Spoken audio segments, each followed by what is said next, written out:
Hello, everyone. This is our wrap up, and I just like to point out that I'm sitting outside in shirt sleeves on November 1st in southern Michigan. Pretty amazing.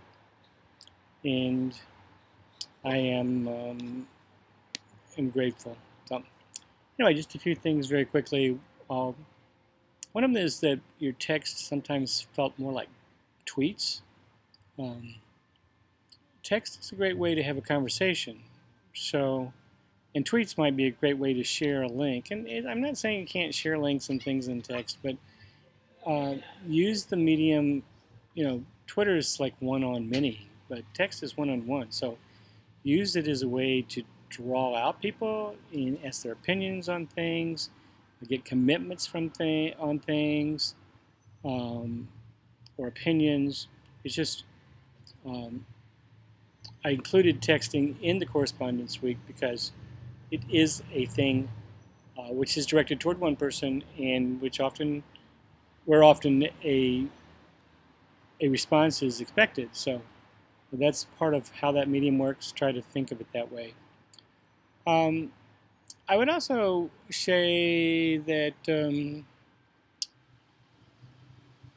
I think we did a good job on the tone of personal, professional, things like that. I did want to mention that emails fall in this category, but one of the things about emails is there should be some thoughtfulness about titles or subject lines. People need to, um, in some ways, be enticed to open it up and read it. They get lots and lots of emails. So when you're doing email as correspondence, be thoughtful about your subject line. I'm sitting outside a coffee shop, so there's a little engine noise. I'm going to wait till this truck leaves.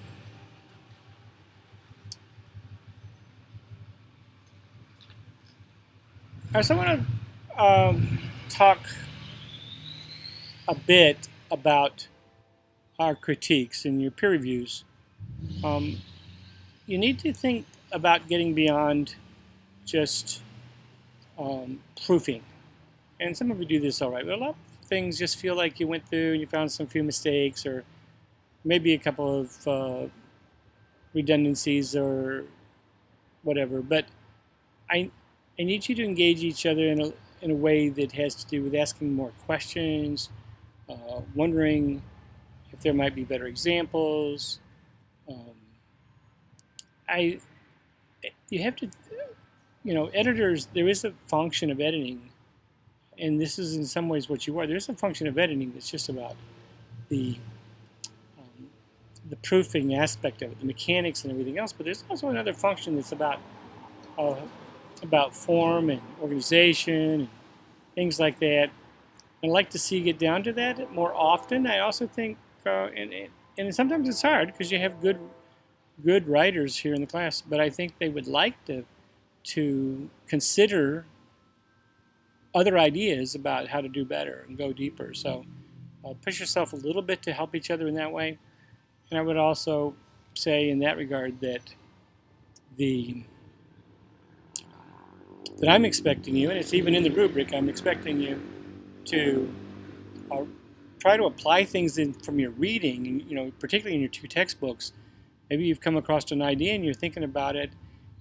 Maybe this is a place to suggest to somebody, hey, have you thought about using this technique or moving your important stuff to the end of the sentence or something like that. And finally, a little bit about PebblePad. Um,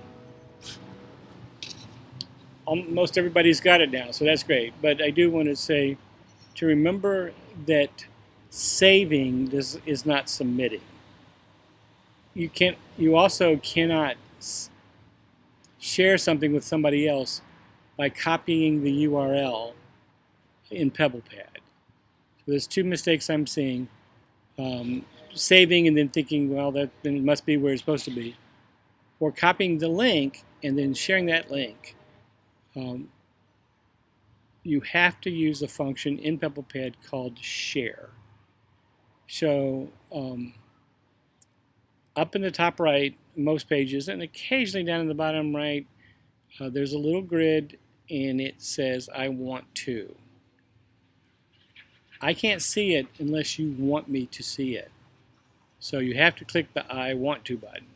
The I want to gives you some options. You might share it with an individual. You might share it with the web, which is what we're typically asking you to do. There you'll get a link that I can open. But the thing is built so that it's private until you want to share it. So in order to make that work, they have this function of sharing, so you share to an individual or for assessment or whatever. But if you don't go to the I want to box, then nobody else can really see it, regardless of whether you copy the link or whatever. So save it, then share it. And you share it through the I want to button. I want to will give you some options. One of those options is share. You have to do that for others to see it, including me. So there you go. So there's a wrap up for this week, and enjoying the nice weather. I hope it's nice where you are, and I hope the road noise hasn't been too terrible. But hey, it's a great day to be sitting outside of the coffee shop. See you next time.